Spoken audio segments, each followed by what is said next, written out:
Ya, selamat malam semua.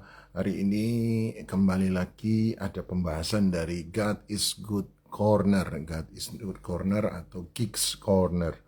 Malam ini ada satu tema sebab lagi rame, tentu saja kita mencoba membahas tema-tema yang berkaitan dengan God is Good. Salah satunya adalah yang lagi rame adalah Kristen progresif yang kemudian menjadi pembicaraan sebab biasanya yang menjadi topik utama dari seorang pendeta atau pastor yang bernama Brian Syawarta. Nah, malam ini sehingga saya dan Gunawan tentu saja tergelit seperti biasa kami berdua untuk membahas dari sisi God is Good Corner tentang Kristen progresif. Nah, apa saja itu Kristen progresif? Bagaimana tanggapan kami terutama tentang Kristen progresif tersebut?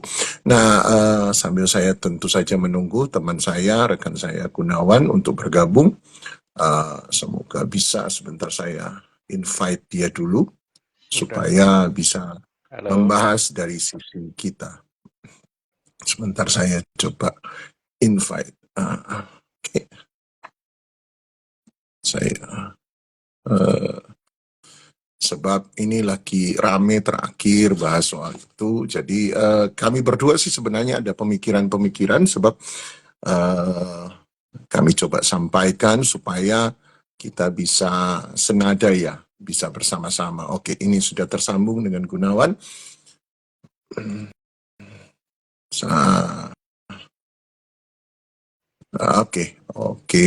Oke. Gimana Ya, Gun, sudah bisa? sudah ya, sudah masuk ya. Tadi Oh, aku sudah masuk. masuk, Sudah tapi tidak masuk. terdengar.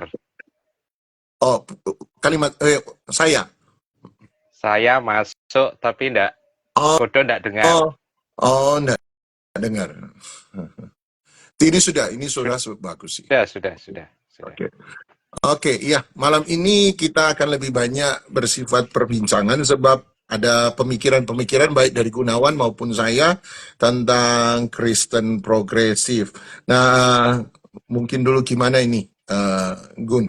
Tentang hari-hari ini lagi rame eh, tentang Reels atau TikTok dari seorang pastor yang bernama Brian Siawarta. Nah, gimana ini?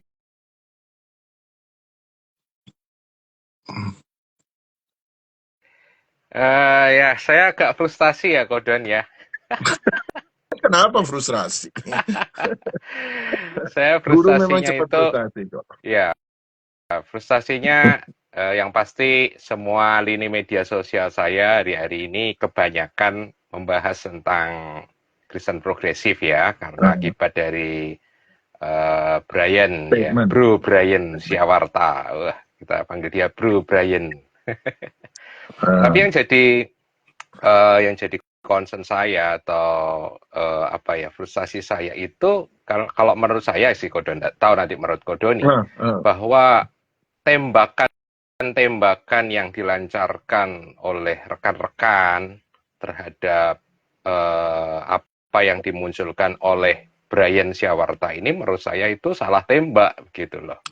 Ya karena kemungkinan kemungkinan saya sempat sih dengerin sedikit dari YouTube kanalnya dari Brian ketika dia membahas tentang pertama kali dia memunculkan tentang progresif ini, dia mengatakan ini pandangan namanya Kristen. Kristen progresif, bro.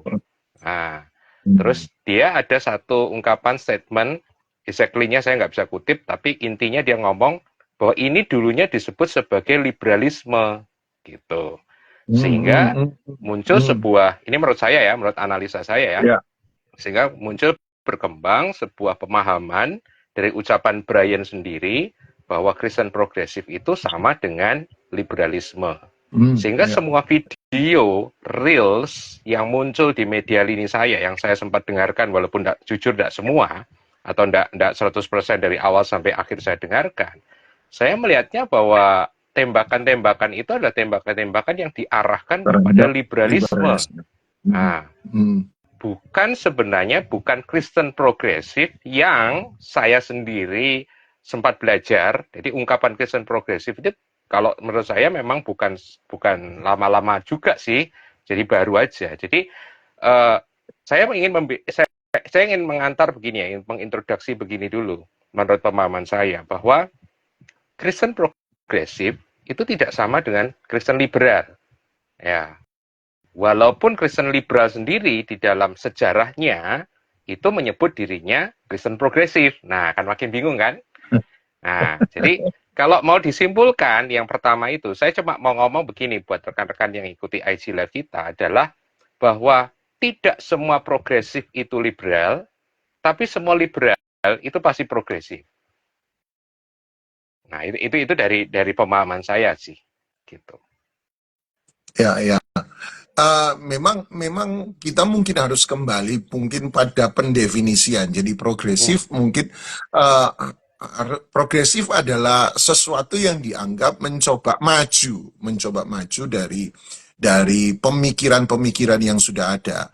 Persoalannya kan sebenarnya satu, bahwa memang saya setuju bahwa tokoh-tokoh liberal atau tokoh-tokoh Jesus Seminar misalnya, Ya, kemudian memang memposisikan diri masuk ke dalam sebuah istilah besar, penyebutan besar, yaitu ya kami kemudian masuk pada progresif. Mungkin sebab ada titik temu sama-sama, tapi starter yang sama, bahwa sama seperti kita ya, ketika bicara soal Allah adalah kasih misalnya, Allah adalah cinta, kemudian kan dimasuki dari situ biasanya. Walaupun kesimpulan yang diambil akhir, pemahaman yang diambil akhir berbeda, tetapi mereka kalau bisa disebut menunggangi atau menggunakan istilah yang ada, ya Allah adalah kasih sebagai, menurut saya loh ya, menurut saya sebagai titik untuk memasukkan pengertian-pengertian atau pemahaman-pemahaman liberalisme selama ini.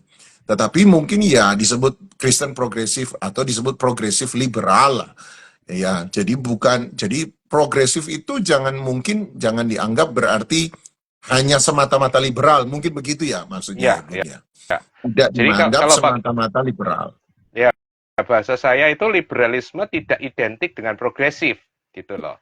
Hmm. Ya, memang orang Kristen liberal menyebut dirinya Kristen progresif, tetapi Kristen progresif yang hari-hari ini muncul dimulai di Amerika itu bukan semuanya liberal. Ya, jadi jangan apa ya, buat saya jangan termakan juga salah dengan apa yang diucapkan oleh Brian Siawarta, bahwa kalau dia mengaku dirinya progresif terus dia mengatakan dua pengajarannya yang banyak beredar itu, kemudian kita menyamakan, oh berarti Kristen progresif itu ada liberal karena Brian ngomongnya seperti itu, sehingga kemudian dianggap semua Kristen progresif itu sama dengan si Brian ini gitu loh. Padahal enggak gitu. Makanya sampai saya buatin Hmm. meme donat lubang tengah dengan donat tidak berlubang dan lemper itu kan karena itu problemnya. Enggak tahu itu donat, Oh ya, saya donat tidak share lubang. ke Kodoni soalnya. Gini, mungkin harus dikembalikan dulu bahwa asal mula Kristen progresif itu sendiri bagaimana sih sebenarnya? Ya, saya ada satu buku yang cukup menarik sih buat saya kalau teman-teman yang suka baca buku, yang suka apa ya. Jadi, mas saya itu jangan begini loh, jangan hanya ngelihat blog di internet, terus lihat beberapa video, terus merasa ngomong begini, I know progresif gitu, terus komen, bikin konten. Enggak, jangan seperti ini. Ada satu buku, saya nggak tahu mungkin kebalik atau enggak. eh ini seorang Ya. teolog, saya kira Kodon tahu, seorang teolog Armenian namanya Roger Olson. Dia menulis buku, ini buku baru ya, dia sekitar 2021 kalau nggak salah, judulnya Against Liberal Theology gitu ya. Nah di bukunya ini sangat bagus menurut saya, walaupun serangannya dia adalah serangan kepada Kristen liberal, tapi ada beberapa catatannya yang mengatakan tentang Kristen progresif.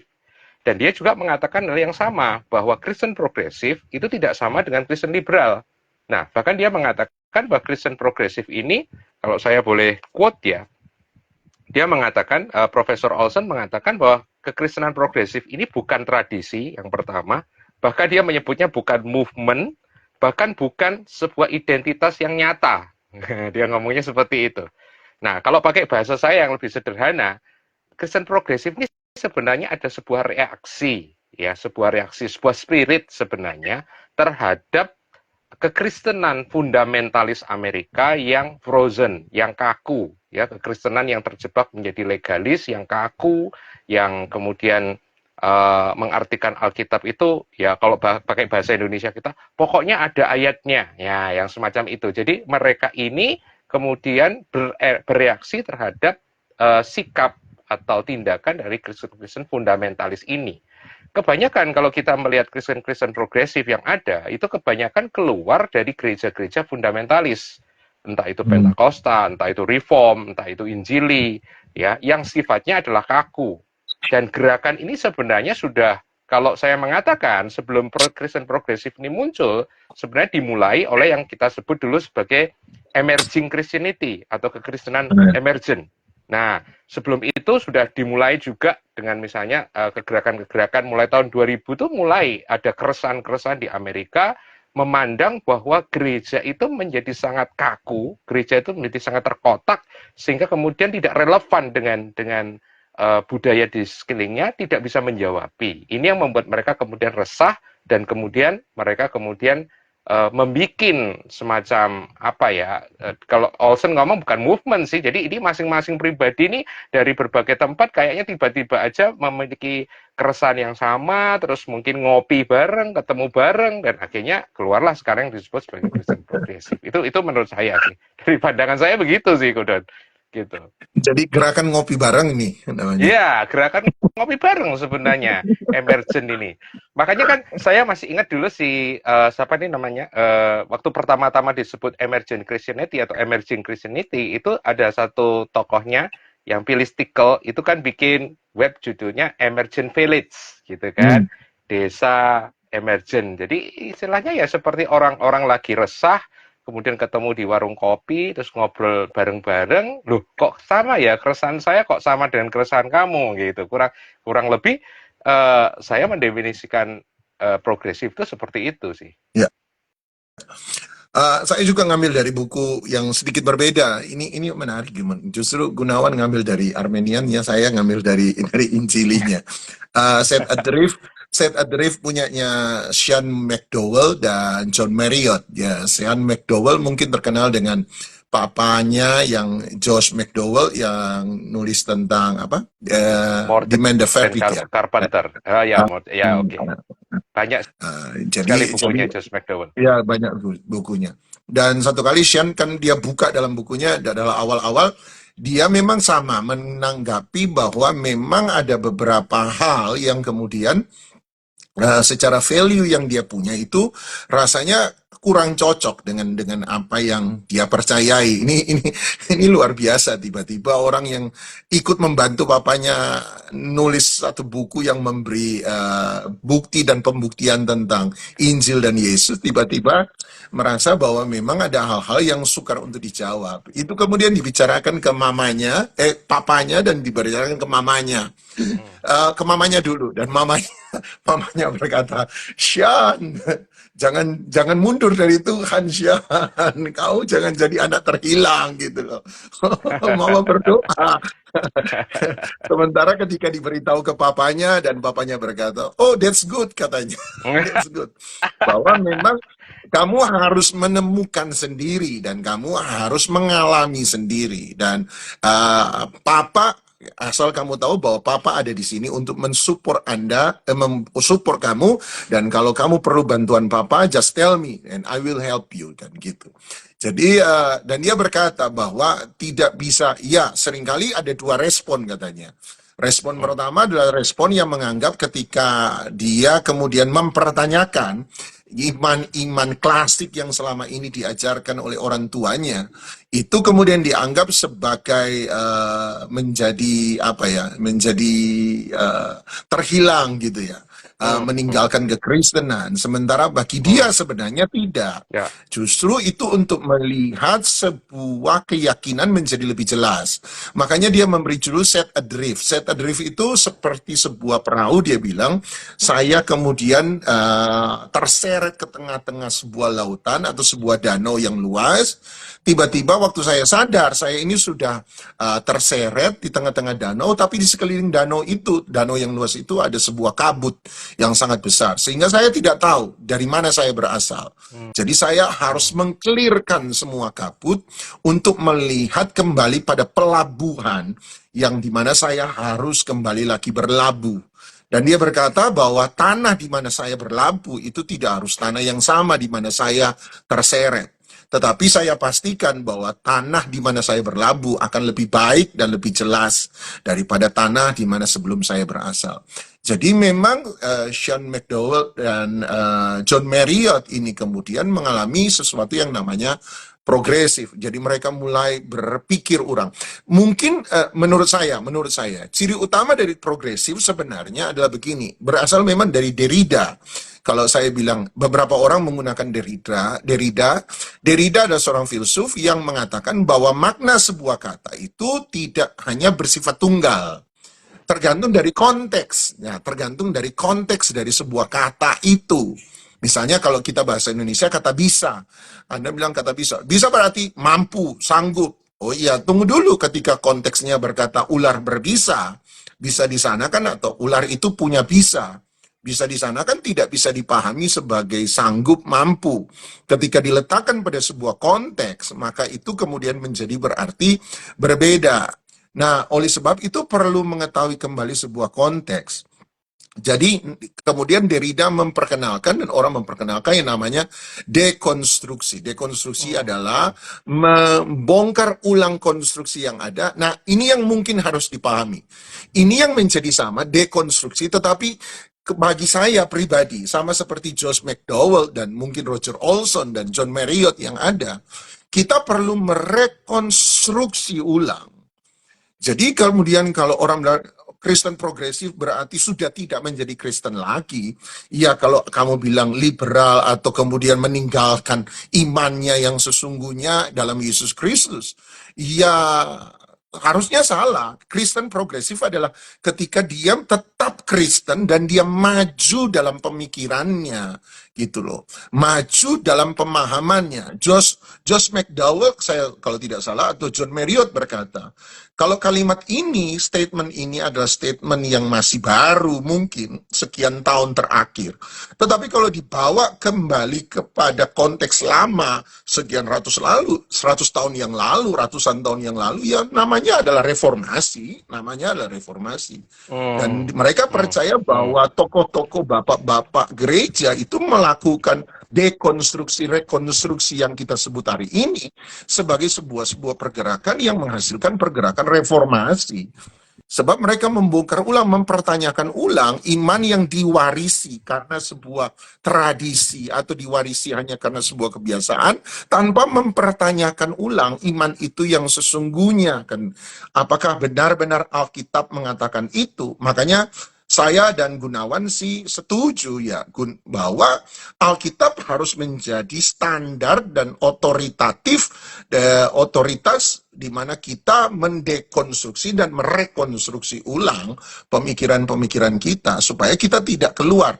Makanya judulnya hampir sama dengan yang ditunjukkan Gunawan. Set Adrift itu bicara tentang deconstructing what you believe, mendekonstruksi apa yang kamu percaya without sinking your faith, tanpa mengkaramkan imanmu, kan gitu. Jadi memang ada gerakan-gerakan itu yang mungkin ya kita sudah salah langkah sih, sebab Brian Siawarta sudah terlanjur memperkenalkan pemikiran liberalisme sebagai pemikiran Kristen progresif. Menurut saya sih begitu. Ya. Saya menarik tadi apa itu metafora yang diberikan Sean McDowell ya, set adrift sebagai sebuah kapal yang ada di tengah-tengah laut yang ada kabut. Kalau saya mungkin pakai metafora sendiri ya, mungkin saya katakan Kristen progresif itu seperti seseorang yang ada di rest area begitu ya.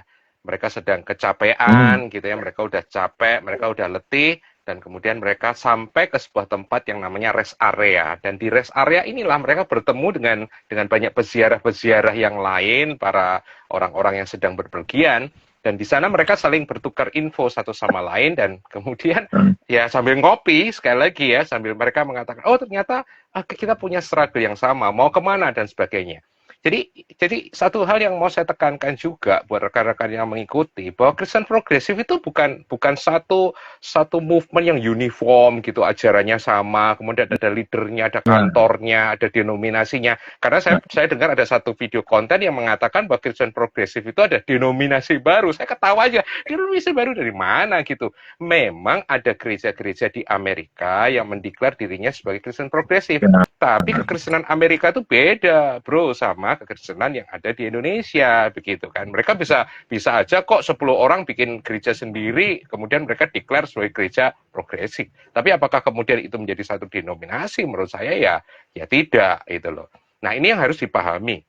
Terus yang kedua tadi, saya setuju bahwa Kristen progresif ini sangat variannya itu sangat banyak sekali ya. Makanya si Profesor Olson sampai mengatakan ini nggak bisa disebut sebagai sebuah movement, ini nggak bisa disebut sebagai sebuah tradisi karena belum terkristalisasi.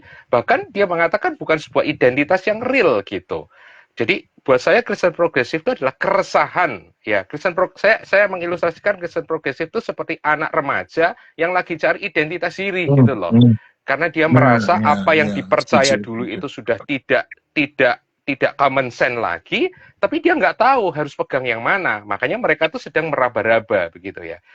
Salah satu contoh misalnya saya baca, saya juga makanya saya nggak tahu teman-teman yang komen tentang Kristen progresif pernah baca nggak bukunya orang Kristen progresif. Saya punya buku Kristen progresif nih, judulnya Kissing the Fish, mencium ikan. Nah itu menarik buat saya karena uh, dia mencoba untuk ngomong gini, ikannya Kristus dan ikannya Darwin itu saling bercium-ciuman katanya gitu ya. Maksudnya gini, kekristenan itu kan dilambangkan dengan iktus ya, ikan kan maksudnya. Nah, Darwin itu ternyata juga simbol evolusinya itu juga ikan. Jadi ada ikannya Darwin, ada ikannya Kristus. Nah, bagaimana ikan Kristus dan ikannya Darwin menurut siapa ini namanya Roger Wolsey ini saling berciuman. Nah, menurut saya karena salah satu misalnya ya, kenapa muncul Kristen progresif? Misalnya pertentangan antara dianggap sebagai sebuah kontradiksi antara iman Kristen dengan sains misalnya. Kristen fundamentalis misalnya sangat sangat sangat menolak semua penemuan-penemuan sains dan mereka menganggap bahwa sains itu sesuatu yang bad, sains itu sesuatu yang harus dicurigai, sains itu sesuatu yang harus dijauhi. Kemudian ada juga penulis-penulis progresif yang lain yang saya baca misalnya mengalami abuse misalnya dari pemimpinnya, authority abuse. Ada juga yang mengalami keraguan di dalam ketika membaca teks, misalnya bagaimana Allah di dalam perjanjian baru, di dalam Yesus Kristus yang dikatakan God is love, ternyata dalam perjanjian lama Allah yang sama itu juga menyuruh misalnya Israel untuk melakukan genocide dalam tanda kutip ya terhadap Bani Kanaan. Nah, hal-hal semacam inilah yang kemudian itu menimbulkan banyak orang resah dan kemudian itulah yang kemudian dilabeli sebagai Kristen progresif. Dan saya setuju bahwa progresif, saya tadi baru saja dengari juga ada seorang yang mengatakan bahwa progresif, kemajuan tidak selalu baik, dia mengatakan begitu. Saya setuju, tapi saya juga mengatakan bahwa progresif tidak selalu buruk begitu ya.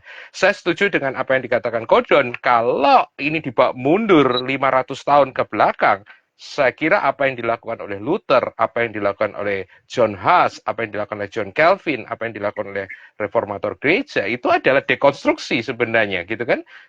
Mereka progresif sebenarnya di satu sisi gitu ya. Hanya saja mereka tidak meninggalkan the essential, hal-hal yang harus tetap ada di dalam kekristenan itu sendiri. Saya setuju itu. Ya, ya. Jadi menurut saya kalau menurut saya hari ini di Indonesia mungkin sudah salah langkah ya. Sebab ketika Brian Siawarta menyebut pemahaman universalismenya dia, kemudian tentang otoritatif Alkitab yang tidak lagi otoritatif bagi dia itu diperkenalkan sebagai Kristen progresif, ya menurut saya adalah itu pendefinisian yang sangat salah menurut saya. Sebab kemudian ya akhirnya orang menggunakan definisi Brian Siawarta untuk mendefinisikan sebagai Kristen progresif. ketakutan saya adalah orang kemudian ya anggaplah tidak menggunakan Kristen progresif lah, tapi Kristen reformasi kan gitu. Hmm. Tapi kembali lagi itu sudah menjadi apa ya, cap atau label yang dipakai, ya harus begini. Ini yang menjadi ketakutan saya. Yang paling menakutkan adalah kemudian juga kita terlalu malas dan ya itu pakai istilah frozen tadi, menjadi berhenti untuk bertanya tentang hal-hal yang justru sebenarnya diizinkan dipertanyakan dalam Alkitab sebenarnya menurut saya. Saya selalu bilang ke kamu kan Gun, bahwa Hmm. yang paling penting hari ini adalah mendefinisikan ulang sebenarnya istilah-istilah yang kita gunakan dalam gereja atau dalam Alkitab. Tetapi harus dilihat dari definisi yang berbeda menurut saya. Saya beri contoh misalnya kekudusan. Kekudusan ketika hanya menjadi set moralitas, bagaimana seseorang punya moral yang bagus. Apakah Alkitab mengatakan demikian misalnya? Kalau saya melakukan progresif ya. Misalnya, apa hubungannya moralitas dengan wanita yang lagi haid istilahnya, datang bulan? Sebab Hmm. kan kemudian dalam Alkitab Perjanjian Lama bagi wanita yang mengeluarkan darah, kan itu disebut tidak tahir, alias Ya. tidak kudus, tidak suci lah istilah kita. Nah, apa hubungannya moralitas dengan wanita yang sementara haid kan sebenarnya? Oleh sebab itu kita harus mendefinisikan ulang, kalau begitu what is holiness? Apa Ya. itu kekudusan sesungguhnya? Dan menurut saya kekudusan adalah cara yang ditetapkan Tuhan untuk menghampiri dirinya, untuk berhubungan dengan Dia.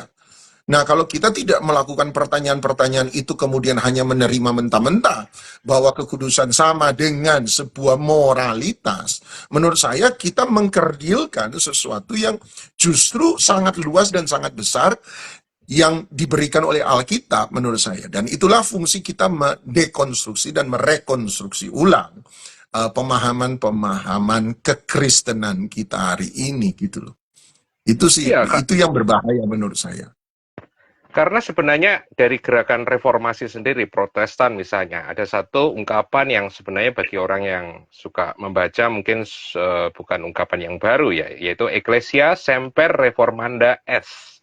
Bahwa Hmm. gereja itu harus memperbaiki, mereform dirinya terus-menerus. Jadi reformasi itu sendiri sebenarnya buat saya adalah sebuah semangat ya.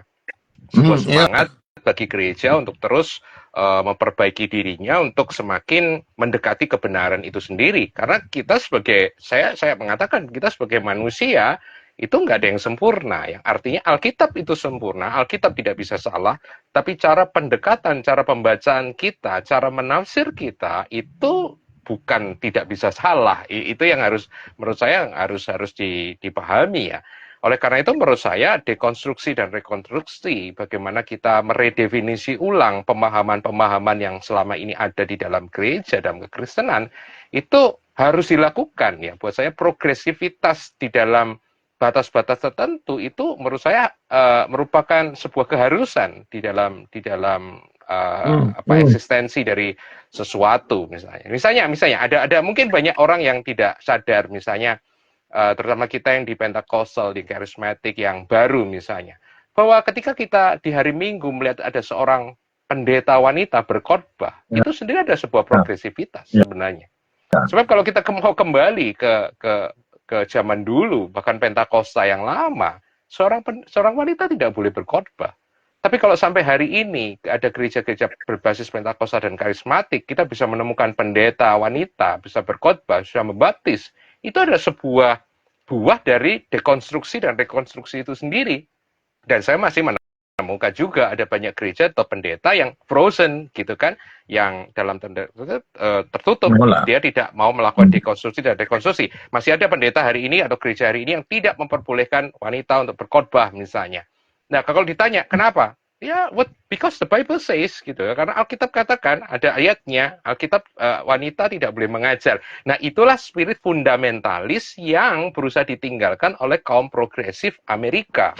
Nah, jadi menurut saya itu yang harus dipahami bersama ya rekan-rekan, bahwa kita harus menempatkan dekonstruksi dan rekonstruksi progresif itu di dalam di dalam konteks yang tepat lah gitu.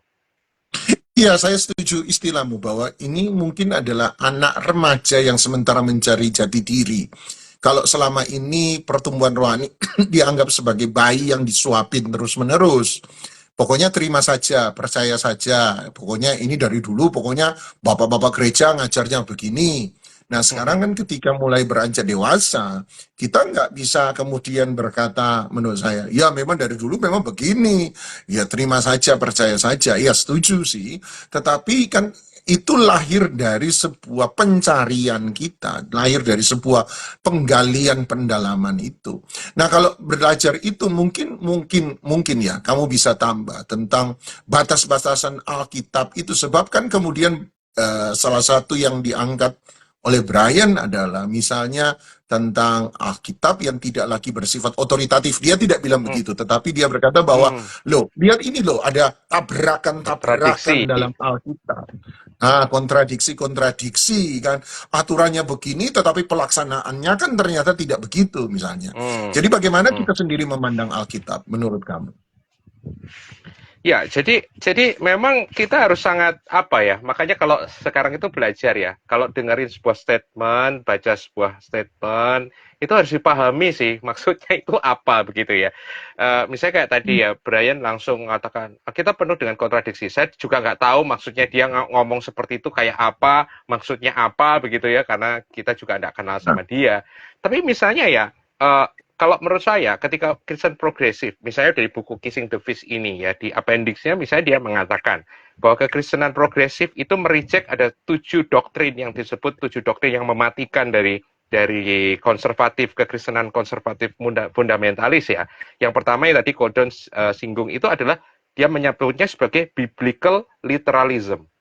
Biblical literalism itu artinya adalah begini, membaca Alkitab itu secara hurufiah, bukan harafiah. Ini yang seringkali sudah kita bicara bersama-sama gitu ya.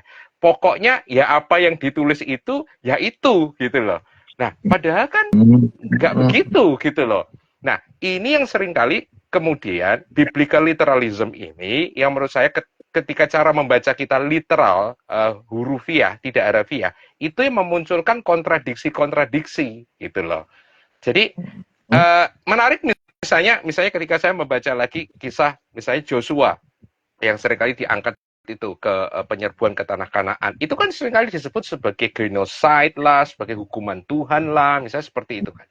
Tapi kalau saya membaca salah satu scholar evangelical, siapa itu namanya John Watson kalau nggak salah, dia mengatakan bahwa no, tidak seperti itu. Ketika kita membaca kisah war-nya, holy war-nya Yosua, dan kita bandingkan dengan the ancient war yang ada saat itu dan membaca dengan lebih teliti lagi tentang apa yang tertulis di dalam Alkitab, ternyata itu bukan genocide, itu juga bukan judgement-nya Tuhan kepada tanah Kanaan, bukan semacam itu gitu loh. Tapi lebih kepada penghapusan identitas. Jadi menurut saya mungkin kita harus ya, itu bagus juga sih, kekacauan-kekacauan semacam ini bagus menurut saya karena akan mendorong kita untuk mengartikulasi dengan lebih jelas misalnya bahwa Alkitab itu seperti apa? Kalau disebut otoritatif, saya setuju bahwa Alkitab itu otoritatif. Alkitab itu adalah otoritas tertinggi. Saya masih pegang sola scriptura di dalam doktrin dan di dalam kehidupan kita sehari-hari. Hanya saja cara membaca kita itu seperti apa sebenarnya? Cara membacanya bagaimana sih? Cara membaca yang benar daripada Alkitab itu sendiri seperti apa? Kalau saya itu Gordon mungkin yang Ya, jadi bukan berarti ya saya setuju bahwa memang saya percaya, ini istilah saya bahwa Alkitab itu real, Alkitab itu true, dan Alkitab itu righteous gitu ya. Real menurut saya bahwa itu dalam sejarah ya itu menurut saya benar, secara arkeologi ya benar, secara peristiwa ya benar, misalnya kematian kebangkitan Yesus yang banyak dipertanyakan kan juga sama, bahwa itu real, bisa dipertanggungjawabkan. Yang kedua, dia true berarti dia benar dalam message yang disampaikan, dia di truth yang disampaikan. Jadi itu sebabnya dia harus menjadi righteous, dia menjadi otoritatif dalam hidup saya. Sebab kalau Alkitab tidak benar, bagaimana kita bisa mempercayai Yesus kan gitu ya. Ya kalau kita meruntuhkan seluruh Alkitab dan otoritas Alkitab dalam kehidupan kita, ya gimana saya bisa mempercayai Yesus, mengikuti Yesus kalau sebenarnya saya juga mengatakan hal yang sama. saya mengatakan hal sama, bahwa Yesus adalah firman Allah yang hidup. Alkitab bukan firman Allah yang hidup. Makanya kita tidak menyembah Alkitab, kan? Yang kita sembah firman Allah yang hidup itu adalah Yesus sendiri gitu.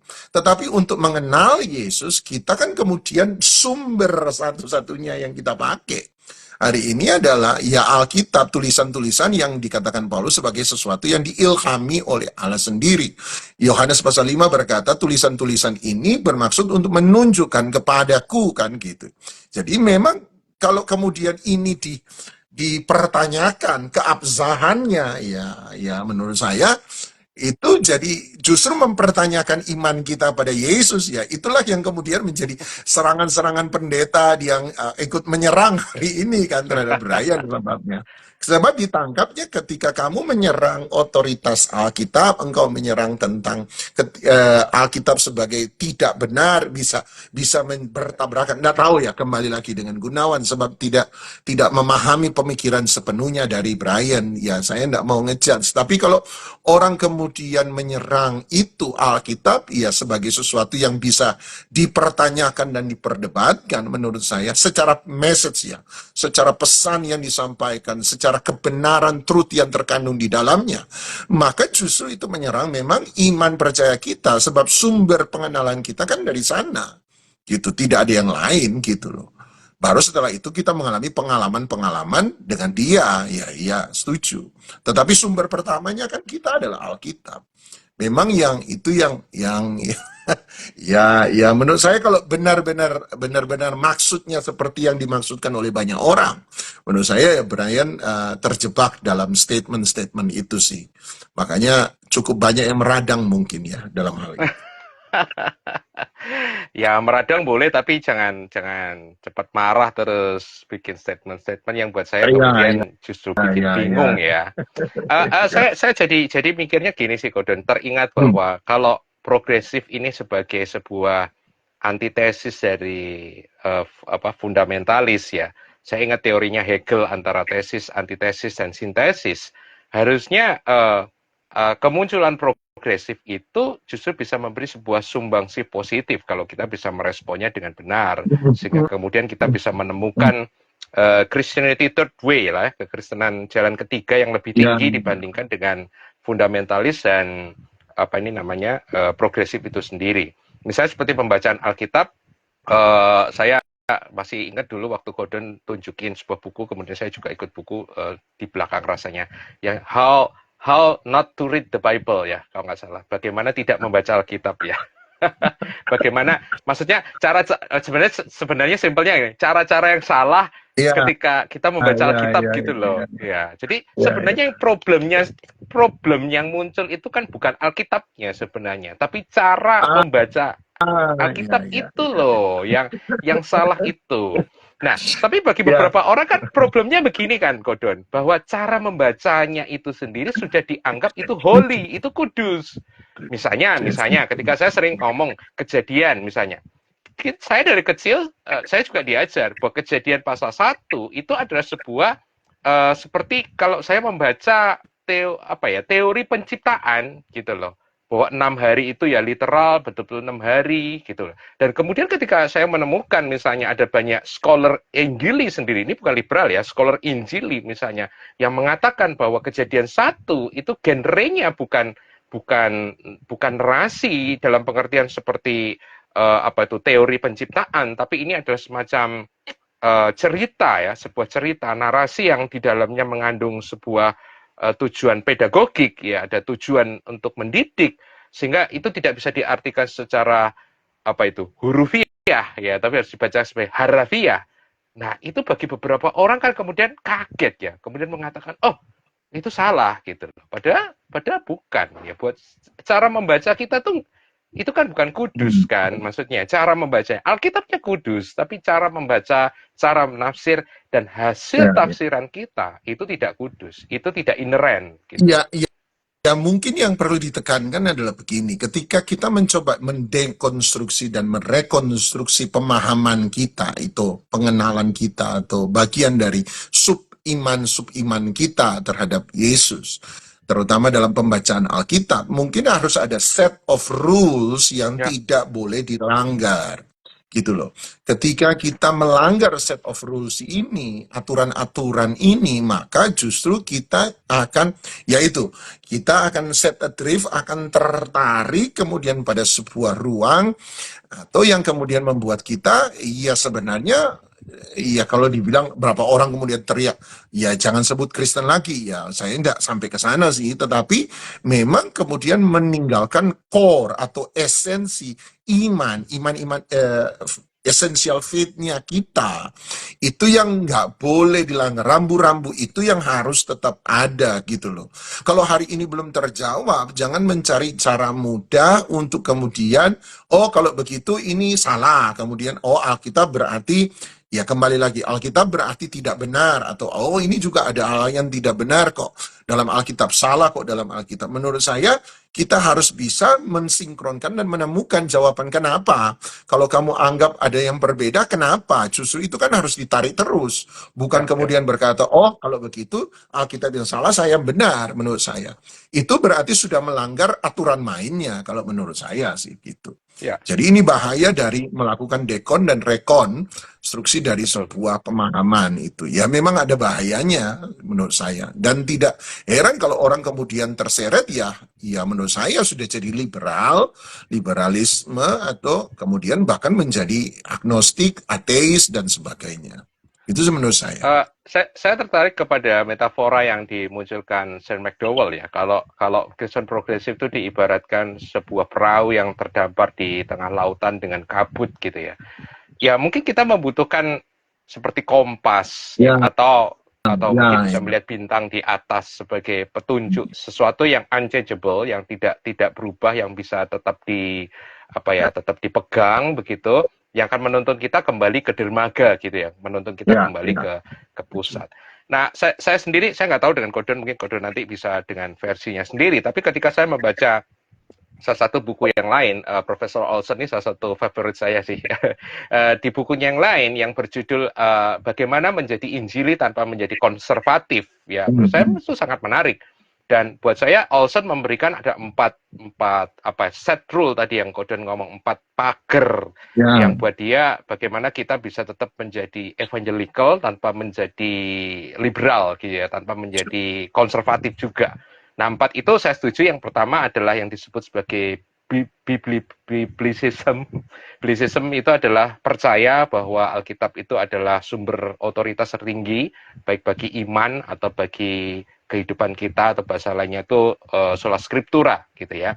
Jadi kita memiliki fondasi objektif di dalam iman kita, yaitu Alkitab.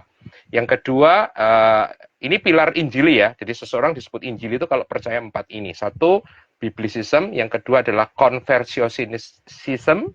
Jadi kepercayaan bahwa kekristenan yang sejati itu harus selalu melibatkan pertobatan yang radikal kepada Yesus Kristus lewat pertobatan secara pribadi, ya. Kemudian iman itu untuk memulai sebuah perjalanan seumur hidup, ya, dalam menjalin hubungan dengan Kristus. Jadi pertobatan, jadi seorang itu harus bertobat gitu loh. Pentingnya orang itu bertobat. Jadi Kristen itu perlu bertobat. Jadi tidak ada Kristen yang nggak bertobat gitu loh. ini Injili ya. Terus yang ketiga itu crucicentrism, jadi bahwa kesalehan, kehidupan devosi, penyembahan itu selalu berpusat pada salib Kristus. Jadi kita sangat mempertahankan the cross of Christ sebagai sentral kita, termasuk di dalamnya adalah kematian Kristus. Berarti itu menjadi sesuatu yang sangat penting. Nah, sekali lagi sesuatu yang menarik bahwa ini tidak berarti misalnya bahwa kita harus memegang satu teori penebusan. Misalnya hari-hari ini kan rame ya semacam itu ya, karena ada banyak juga yang menolak. Ada banyak teman-teman yang tidak paham, disangkain bahwa kekristenan itu cuma satu warna, satu jurus gitu loh. Padahal kekristenan itu many option gitu loh, thinking gitu loh. Jadi artinya kalau ada seseorang yang berbeda dengan Anda itu jangan cepat langsung dihakimi, oh kamu sesat, oh kamu bidat, oh kamu liberal. Enggak, belum tentu gitu loh. Nah, yang keempat itu adalah activism. Jadi kepedulian bahwa iman Kristen itu harus diejawantahkan di dalam transformasi sosial melalui penginjilan ataupun tindakan-tindakan sosial. Menurut saya 4 itu cukup membantu sih sebagai set of rules bahwa kita itu nggak set adrift gitu ya.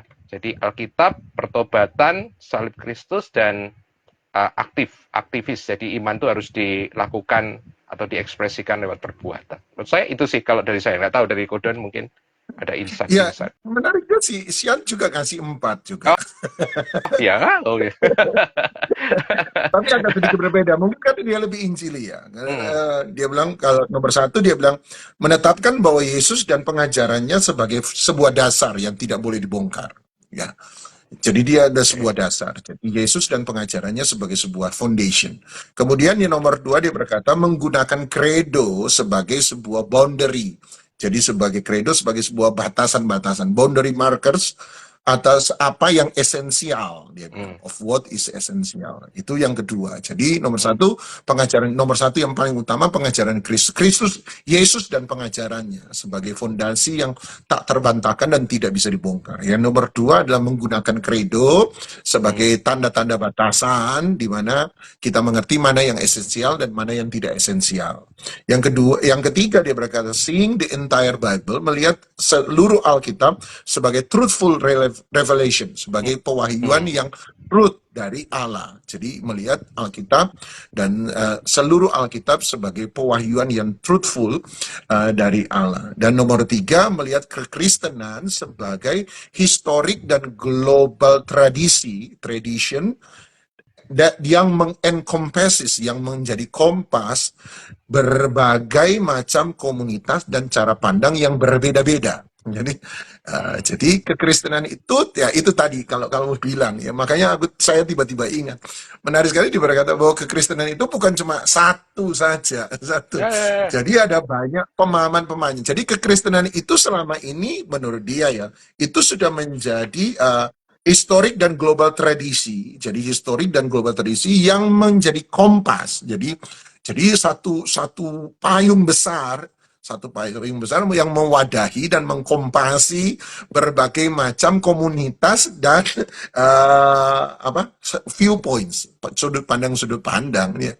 Jadi setuju sih, jangan berpikir ketika wah saya ini tidak lagi Kristen ketika melihat dari sudut pandang yang berbeda, sebab kita hanya diajari satu misalnya. Ya pertemanan saya dengan Gunawan itu juga sebenarnya membuat saya dulu, waduh, melanggar kepantekostaan saya ini. Tapi akhirnya agak aneh ya kan gitu. Saya belajar buku Injili dan kamu mulai baca kembali buku-buku Pentecostal karismatik Pentecostal gitu ya. lama, Old Pentecostal, ya. Old Pentecostal. Ya, saya belajar banyak Old Pentecostal dari Kodoni karena background saya memang bukan Old Pentecostal. Saya adalah evangelical yang menjadi charismatic gitu ya. Makanya saya tulis di blog saya I am a charismatic evangelical gitu. Saya lebih Injili. Makanya saya belajar banyak pemikiran Pentecostal dari Kodoni karena Kodoni rootnya memang Old Pentecostal gitu. Nah, inilah rekan-rekan, maksud saya adalah dengan bersentuhan, berdiskusi dengan orang-orang atau saudara-saudara yang berasal dari pemikiran-pemikiran yang berbeda, itu enrichment kita kok gitu loh. Asal tadi ada boundaries yang yang ada gitu ya. Saya teringat juga Olsen nulis bukunya itu Mosaic Christianity. Jadi Kristen itu sebagai sebuah mozaik gitu loh. Tidak satu warna tapi banyak warna. Kita ada hari ini tuh lahir dari sebuah pemikiran-pemikiran yang sangat banyak dan sangat panjang dan sangat lama gitu loh. Seringkali kita nggak sadar gitu loh bahwa kita sangat kaya. Kita nggak sadar, kita pikir bahwa kekristenan itu seperti kemarin tiba-tiba muncul ya yang saya pegang inilah kekristenan. No, nggak seperti itu. Kekristenan itu sangat-sangat kaya menurut saya, sangat kaya warna gitu loh. Itu sih kalau dari saya. Ya, jadi jangan lagi takut dengan kekristenan. Misalnya, ya kalau dibawa kekristenan stylenya Brian Syawarta misalnya, ya, menurut saya sih jangan kemudian menjadi takut juga kemudian. Sebab hari ini memang menurut saya ini lahir, sebenarnya setuju ya, kembali lagi. Jadi ini agak tarik mundur sedikit. Lahir dari satu kekakuan beberapa tokoh-tokoh pendeta misalnya dalam menerapkan sebuah kebenaran, tapi nomor dua juga kekakuan dalam tidak menjawab, tidak mau dan tidak mungkin tidak mau dan mungkin juga tidak bisa menjawab pertanyaan-pertanyaan orang hari ini. Saya ini agak bicara sedikit terakhir cukup cerewet kepada beberapa teman-teman yang lain. Saya berkata bahwa gini loh, waktu kita dulu bicara tentang posmo, Hmm, ya kan, hmm. berapa itu? 15 years ago mungkin ya, apa 20 tahun lalu lah ya. 2000-an 2000-an 2000 lah awal kan gitu ya. ya. Posmo, teman-teman mulai ngomong posmo gitu lah. Dan mohon maaf ya, banyak pendeta, apa sih itu binatang baru apa lagi gitu lah. Iya, Saudaranya si ya Komo. akhirnya iya, ya. Untuk waktu 2000 awal, 90 akhir kan belum terlalu banyak media sosial dan tidak terlalu Betul, banyak yang bermain media sosial. Kalau betul. zaman dulu sama seperti zaman sekarang, Ah, wah ah, rame lagi nih Posmo rame, kan gitu rame. ya. Kristen Posmo. Gitu. Sehingga ketika anak-anak muda bertanya, mereka kan tidak bisa menjawab dan bingung dan dianggap pun sama. Sebenarnya anak-anak muda itu dianggap sudah meninggalkan iman Kristen atau Hmm, hmm. keraguan-raguan itu, pertanyaan keraguan-raguan terhadap iman Kristen itu seringkali dianggap sebagai pemberontakan. Ah, Pemberontakan terhadap tradisi iman Kristen. Itu yang terjadi hari ini. Nah, saya bilang kalau kita sudah gagal 15-20 tahun yang lalu mempersiapkan diri untuk memberi jawaban-jawaban terhadap pertanyaan-pertanyaan orang muda, hari ini saya berkata, saya mulai cerewet, hati-hati loh ketika fluid gender mulai ada, fluid gender ya, ya, ya. tentang mempertanyakan non binary gender. Jadi gender manusia bukan lagi laki-laki dan perempuan gitu. eh, Ya kembali lagi kutukan-kutukan dari mimbar gereja mulai banyak, tetapi persoalannya adalah masyarakat komunitas ini pun ternyata mulai banyak dan pengaruhnya mulai makin kuat, terutama dengan CRT, white nationalism, supremacy, Christian nationalism, Ya, ya. gitu-gitu. Kita anggap itu persoalan orang sana, orang barat, tapi tidak pernah melihat bahwa core pertanyaan keresahan yang sama itu ada. Dan kalau tidak Betul. dijawab, ya jangan jangan jangan salahkan kalau kemudian orang-orang yang lebih muda mencari jawabannya pada ya internet sekarang yang makin banyak. Dan Ya. saya pikir Brian banyak menyadur, membaca, mendapatkan info ya pasti dari luar lah. Yang lebih Oh banyak ya. liberalisme menurut saya. Yang hari ini ketika hak asasi manusia sudah menjadi agama baru menurut saya. Sehingga lebih mudah untuk menerima universalism dan sebagainya. Kan menurut saya gitu. Ya itu karena tidak adanya kemampuan atau ketidaksediaan untuk menjawab secara terbuka pertanyaan-pertanyaan tersebut. Menurut saya sih begitu. Ya, ya. Tadi ada saya karena kita ngomong terus ada lewat.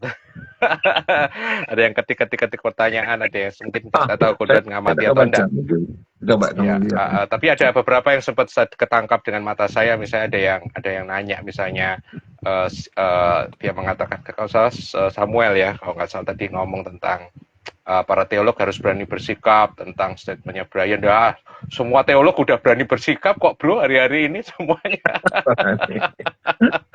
Berani Kalau lah. kalau kalau kalau kami berdua menanggapi begini sih, satu kalau buat saya, ini buat saya aja, Nikodon nggak tahu.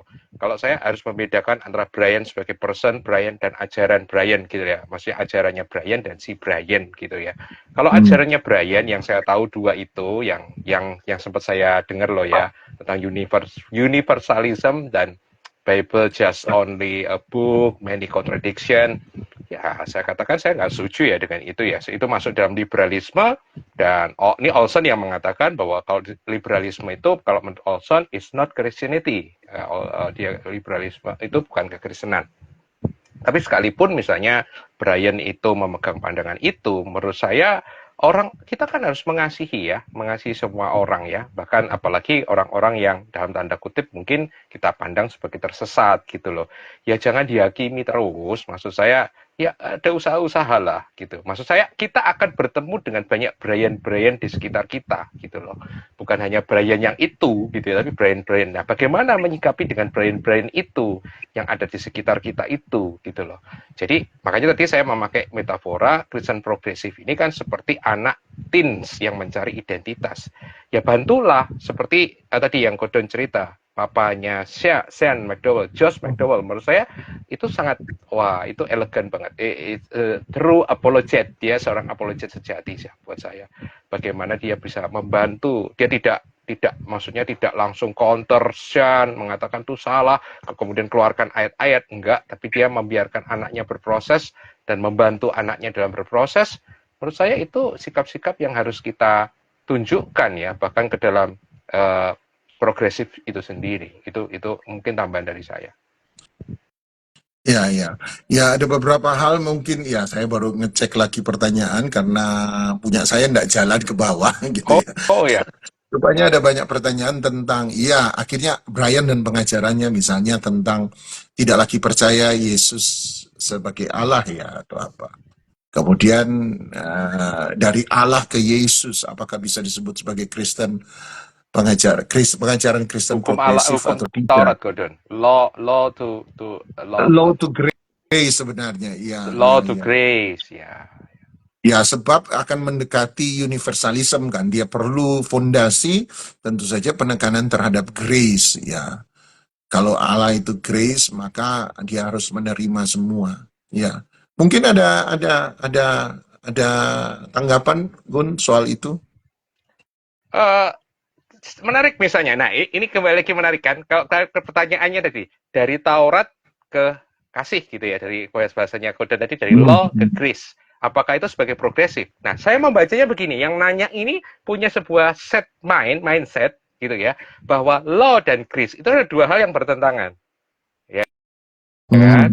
Dan buat saya itu pengajaran yang diturunkan dari Martin Luther kepada kita. Tetapi itu sudah belajar bersama tentang apa yang disebut sebagai what it is the new perspective of Pauline misalnya. Yang sangat menarik kan dari situ kemudian kita bisa mendapatkan sebuah insight bahwa sebenarnya law itu tidak bertabrakan dengan grace sebenarnya, bahwa di dalam law adalah law adalah expression of grace.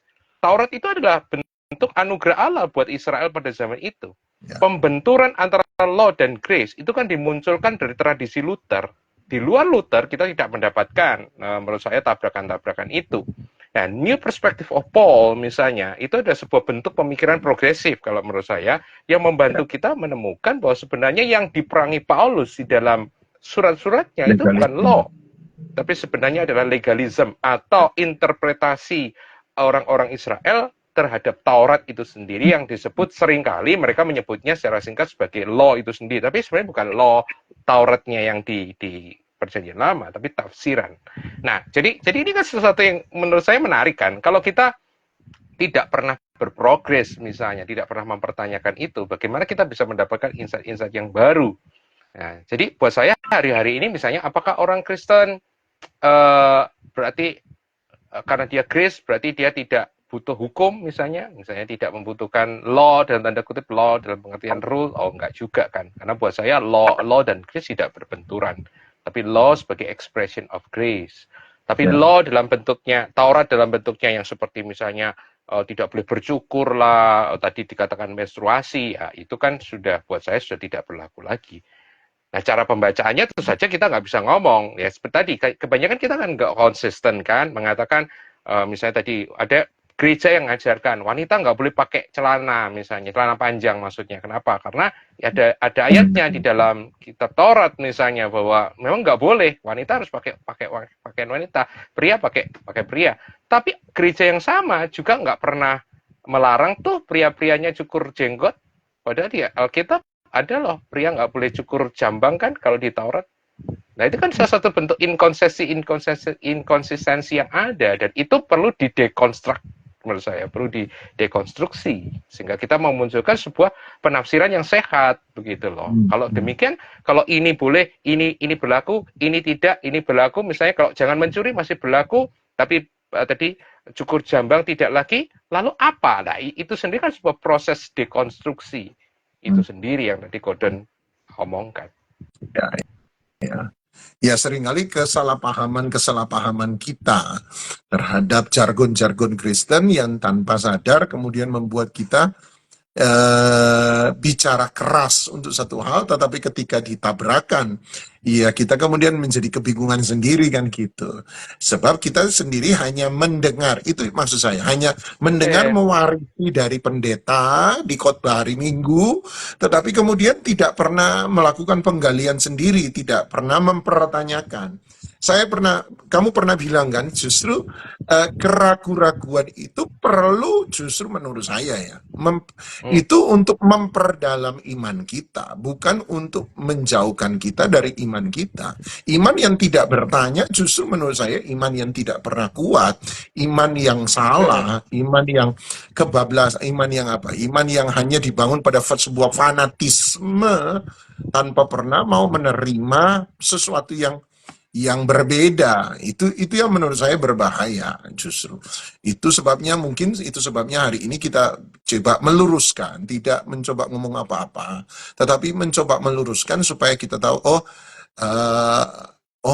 kita perlu menurut saya. Kita juga melakukan dekonstruksi, dan menurut saya Gigs God is Good Corner lahir dari sebuah dekonstruksi dari kami berdua selama terutama masa-masa pandemi. Masa-masa pandemi, masa-masa baca buku sebenarnya.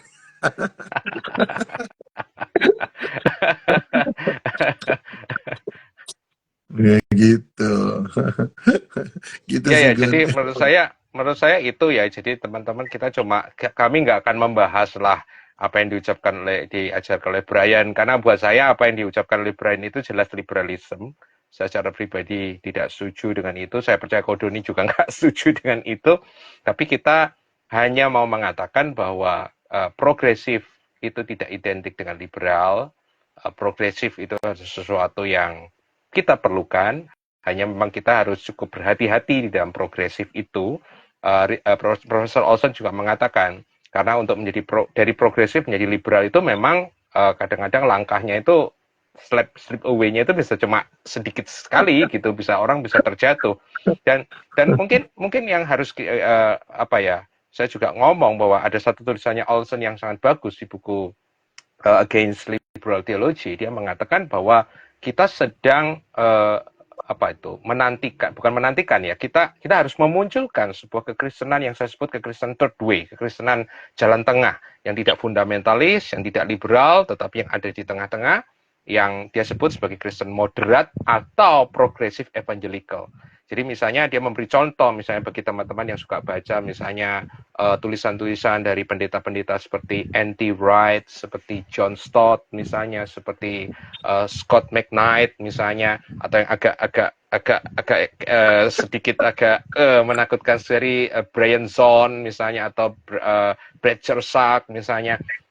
Itu perlu gitu ya, memunculkan sebuah kekristenan yang buat saya kekristenan yang di satu sisi memegang apa yang disebut C.S. Lewis sebagai mere Christianity, sebagai the essential doctrine.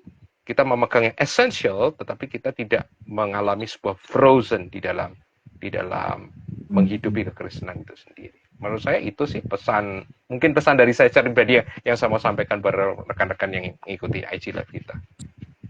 Gordon? Ya, kalau dari saya adalah bahwa yang disebut Kristen progresif bukan seperti, kembali lagi ya, universalism, liberalism dan sebagainya. Inti dari Kristen progresif menurut saya adalah melakukan sebuah dekonstruksi dan rekonstruksi. Saya tidak setuju apabila hanya ada dekonstruksi. Dekonstruksi berarti Anda menghancurkan tanpa membangun kembali. Tetapi Anda mendekonstruksi dan merekonstruksi ulang dari iman percaya kita, ya iman dalam arti doktrinal kita, pemahaman kita, bukan Yesusnya yang kita dekonstruksi, tetapi pemahaman kita.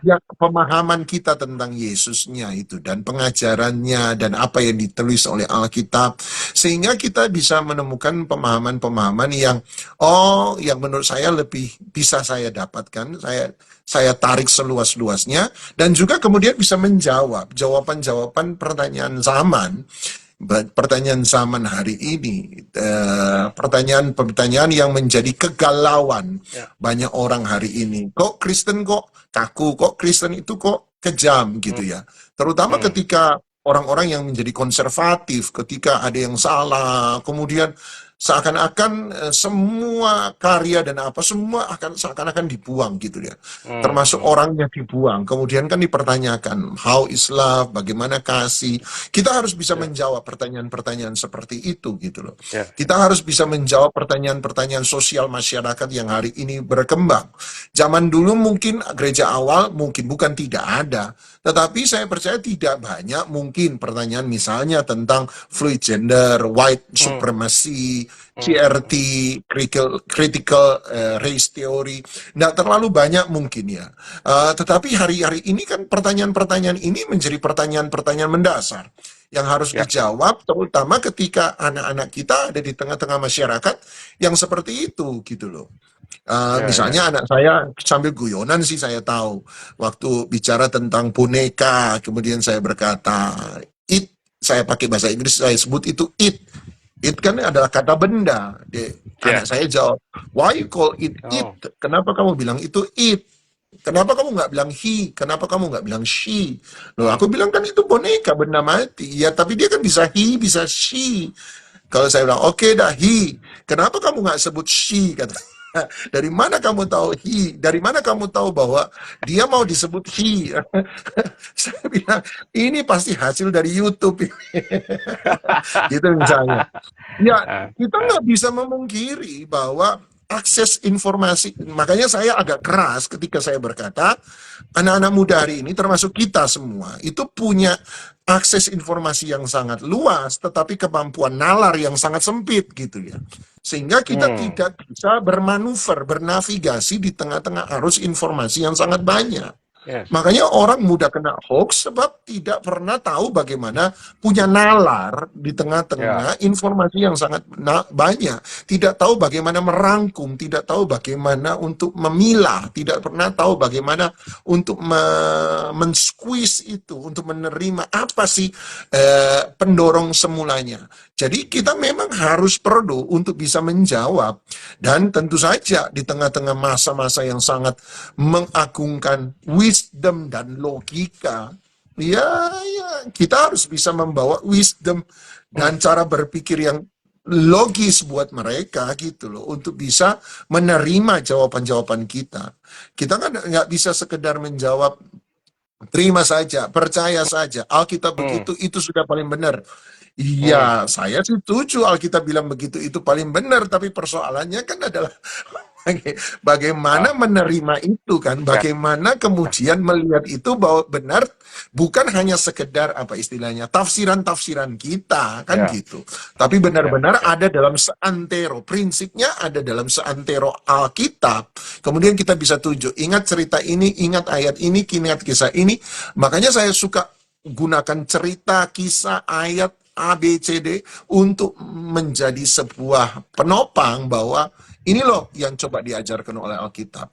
Nah, justru ketakutan-ketakutan itulah, ketakutan untuk menjawab, ketidakmampuan untuk menjawab itulah yang kemudian menurut saya orang mencari jawaban di luar dari apa yang Hmm. mereka percayai selama ini. Jadi sebab hanya merasa bahwa Kristen hanyalah Kristen flat, Kristen satu arah, hanya satu Hmm. kebenaran, dan tidak pernah melihat bahwa ada orang Kristen-Kristen lain yang punya pemikiran yang berbeda. Maaf, bukan satu kebenaran, tapi satu pemikiran, tanpa pernah melihat bahwa kekristenan, saya setuju dengan Gunawan tadi, punya pemikiran-pemikiran yang lain.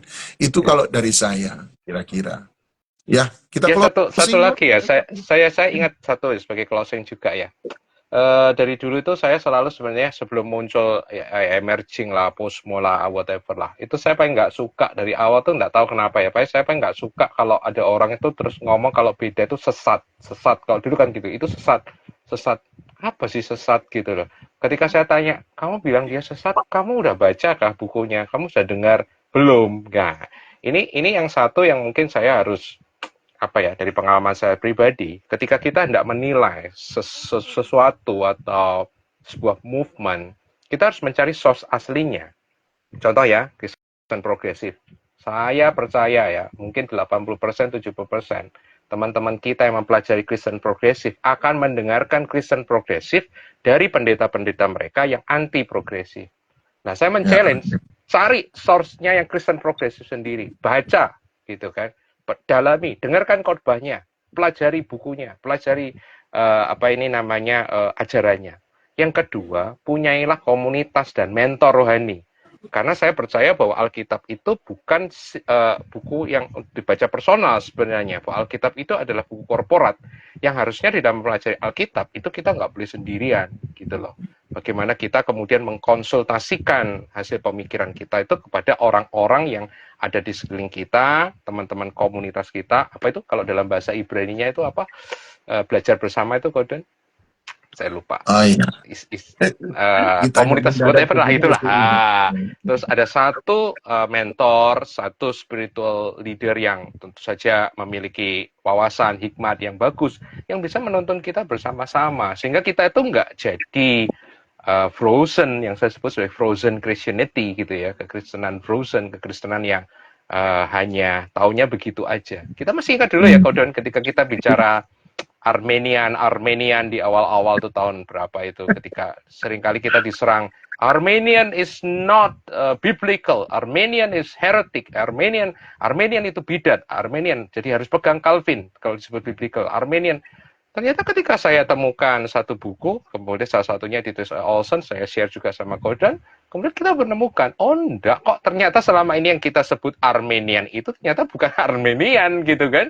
Nah kenapa? Karena contoh di sekolah Alkitab, banyak kita itu mendapatkan image, gambaran, pemahaman tentang Armenian bukan dari orang Armenian. Kita mendapatkan paham Armenian dari orang Calvin yang bicara Armenian.